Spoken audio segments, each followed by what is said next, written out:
The shadows of justice. In the sprawling metropolis of New River City, drug trafficking had become an alarming issue.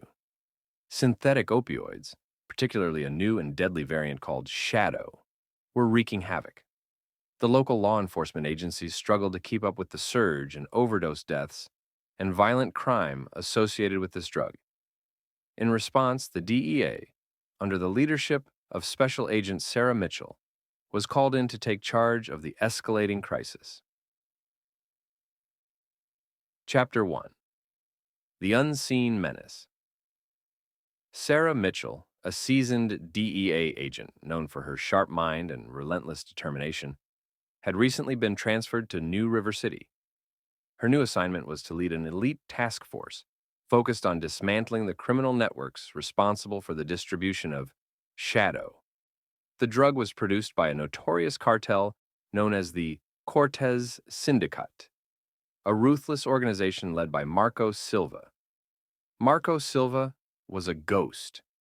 Little was known about his whereabouts, and he rarely appeared in public. His cartel operated through a complex network of intermediaries and front businesses, making it incredibly difficult to pinpoint his location or disrupt his operations. Sarah's task force began their investigation by focusing on the distribution points of Shadow.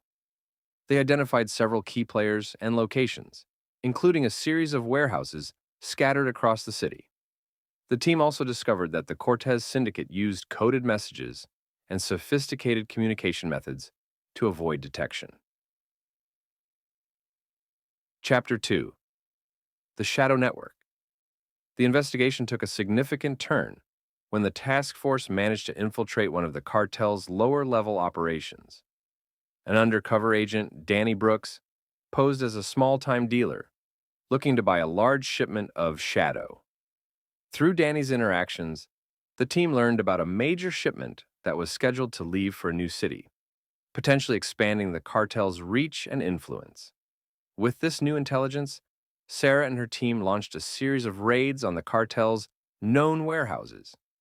These raids resulted in the seizure of several kilos of Shadow and the arrest of multiple operatives. However, Marco Silva remained elusive. The DEA had managed to disrupt a small part of the cartel's operations, but they needed more to bring down the entire network. Chapter 3. The Hidden Hand. The investigation deepened. Sarah discovered that the Cortez Syndicate was involved in more than just drug trafficking. The cartel was also connected to a series of violent crimes, including kidnappings and extortion. The task force's intel revealed that the cartel had infiltrated legitimate businesses, using them as fronts for their illegal activities. One particular lead pointed to a high-end nightclub owned by a wealthy businessman named Victor Ramirez. Ramirez had been known to have ties with organized crime, but there was no concrete evidence linking him directly to the Cortez Syndicate. Sarah suspected that the nightclub might be a hub for the cartel's money laundering operations. Chapter 4. The undercover operation to gather evidence against Ramirez and potentially uncover Marco Silva's whereabouts, Sarah decided to run an undercover operation at the nightclub. Agent Emily Carter, a skilled undercover operative, was assigned to the task. Emily's mission was to blend in with the club's elite clientele and gather intelligence on any suspicious activities. For weeks, Emily mingled with the club's patrons, observing the interactions between Ramirez and various known criminals. Her efforts paid off when she overheard a conversation between Ramirez and one of Silva's top lieutenants, discussing a secret meeting planned for the following week. Chapter 5. The Sting-Armed. With this information, Sarah and her team prepared for a major operation. They planned a sting to intercept the meeting and gather crucial evidence. The operation was set to take place at a secluded warehouse on the outskirts of the city, where Ramirez and Silva's lieutenant were scheduled to meet. The night of the sting, the DEA deployed a large force of agents, including tactical teams and surveillance units. As the meeting commenced, agents watched from hidden positions, ready to move in at a moment's notice.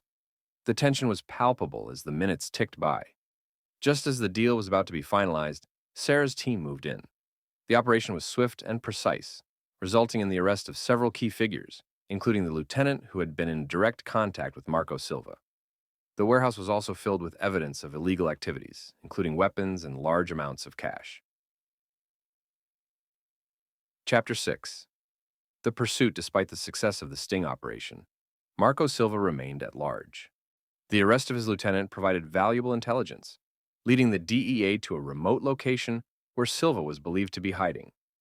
The task force mounted a coordinated search operation, combing through the area with the help of local law enforcement. After several days of searching, the team received a tip from an informant who had spotted Silva in a secluded cabin. The team moved quickly, surrounding the cabin and preparing for a potential confrontation. Inside, Silva was found with a small group of armed guards. The ensuing standoff was intense. Silva and his guards put up a fierce fight, but the DEA's tactical team was well prepared. After a tense exchange of gunfire, Silva was finally captured, ending his reign of terror over the city. Chapter 7. The Aftermath. With Marco Silva in custody, the DEA's mission was far from over. The team worked tirelessly to build a solid case against him, using the evidence gathered during their operations. Silva faced multiple charges, including drug trafficking, money laundering, and violent crimes. The trial was highly publicized, and the testimony from the DEA agents played a crucial role in securing a conviction.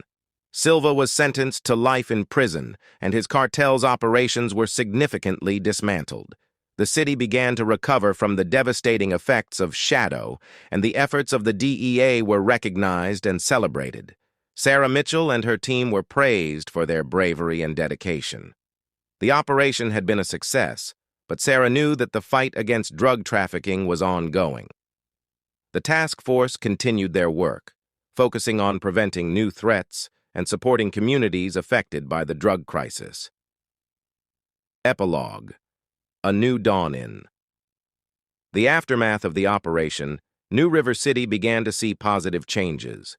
Community outreach programs were established to support individuals affected by addiction, and law enforcement agencies collaborated to prevent future drug-related issues. Sarah Mitchell remained a leading figure in the DEA, committed to the ongoing battle against drug trafficking.